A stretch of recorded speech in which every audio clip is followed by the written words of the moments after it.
आदिवासी और ईसाई का मामला कब बंद होगा किसी को पता नहीं चल रहा है। आदिवासी लोग इधर से बयान देते हैं तो ईसाई वाले लोग इधर से बयान देते हैं। अभी आदिवासी समुदाय टोटली दो भागों में बट गया है। एक निशा भगत का ग्रुप है वो, और एक लक्ष्मी नारायण मुंडा का ग्रुप है उसमें बट गया है। और निशा भगत ने इस प्रकार ईसाइयों के फादर के बारे में जो शब्द कहा है, जी हाँ बिल्कुल सही सुन रहे हैं, निशा भगत ने ईसाई में जैसे जो चर्च में फादर का रोल करते हैं, जो फादर रहते हैं, उनके बारे में जो शब्दों का प्रयोग किया है, अगर आप वो सुनिएगा तो आप दंग रह जाइएगा अगर आप ईसाई समुदाय के बिलोंग करते हैं तो नमस्कार जोहार साथी, चलिए आज का वीडियो शुरू करते हैं। आज कुछ खबरें बताने वाले हैं और कुछ वीडियो प्रूफ भी हम आपको दिखाने वाले हैं, जिसके माध्यम से ये पता चलेगा कि किस प्रकार आदिवासी समुदाय अभी दो भागों में बंट चुका है।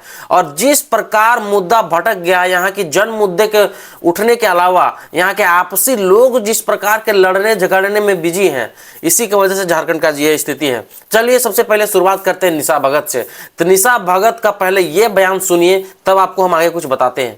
भारती खुराओ जी ने किया था और लगातार उनके बाद का राजनीति देखिए, लगातार मिशनरियों का मिशन जो कि पैसे से बहुत ज्यादा धनबल और शिक्षा का लोभ और प्रलोभन दे करके चंगाई के माध्यम से, कभी ये लोग कहते हैं कि अंधा देखने लगेगा, लंगड़ा चलने लगेगा, और जो है गूंगे सुनने लगेंगे, और जो है मुर्दे सो जाग जाएंगे।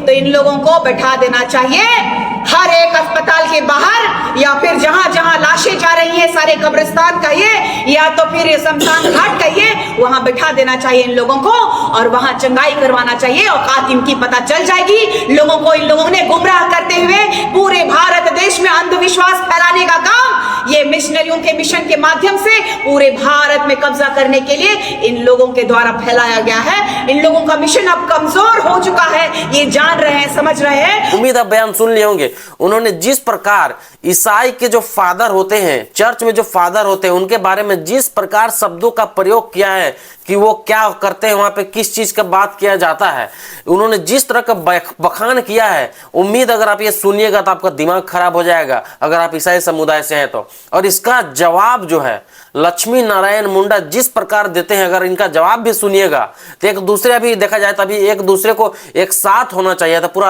आदिवासी समुदाय को एक साथ होना चाहिए था, लेकिन कुछ लीडरों के वजह से, अपना नेतागिरी चमकाने के वजह से आज आदिवासी समुदाय कंफ्यूज है कि किस पे भरोसा करें। ईसाई समुदाय और आदिवासी समुदाय दोनों कंफ्यूज है कि हम भरोसा किस पे करें। तो चलिए लक्ष्मी नारायण मुंडा का बयान सुनते हैं कि वो इनको निशा भगत को रिप्लाई में क्या बयान देते हैं। प्रकृति पूजक जो आदिवासी समुदाय है, उसको इस देश के अंदर में पहले से ही रिलीजन से डिलिस्टिंग किया गया है। और इसलिए और आपका सवाल जो है धर्मांतरण डिलिस्टिंग, अरे भाई बकवास बात है। क्यों बता रहे हैं? हमारा धर्म को रिकॉग्नाइज ही नहीं किया गया है, हमको सेपरेट रिलीजन दिया ही नहीं गया है।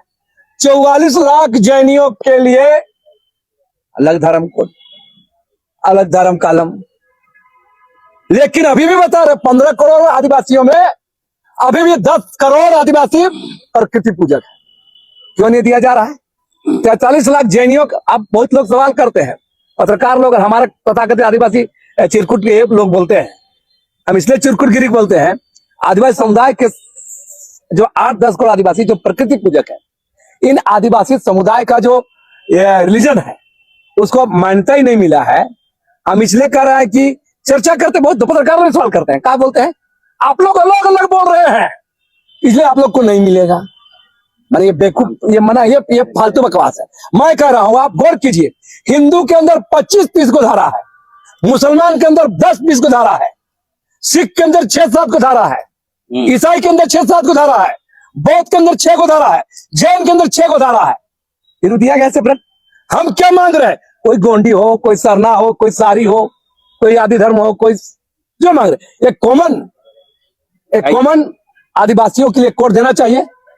ये देश का सिस्टम या देश की राज मशीनरी हमारे साथ अन्याय कर रही है, सरकार कोई भी बैठी हो।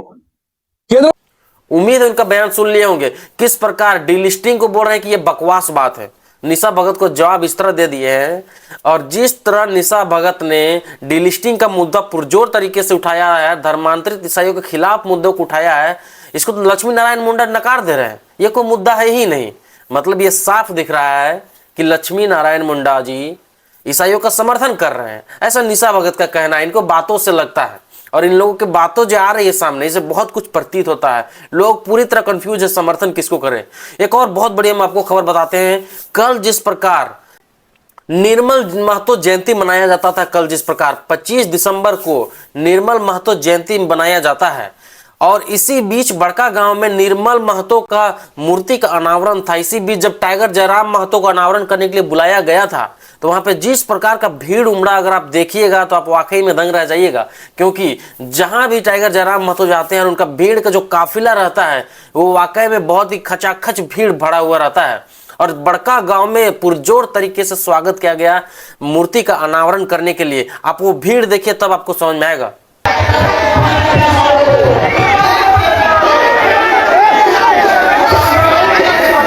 ये पागलपन देखिए, ये है बड़का गांव विधानसभा के अंतर्गत। आज निर्मल महतो प्रतिमा का अनावरण है, वहीं पे जयराम महतो पहुंचे हुए हैं।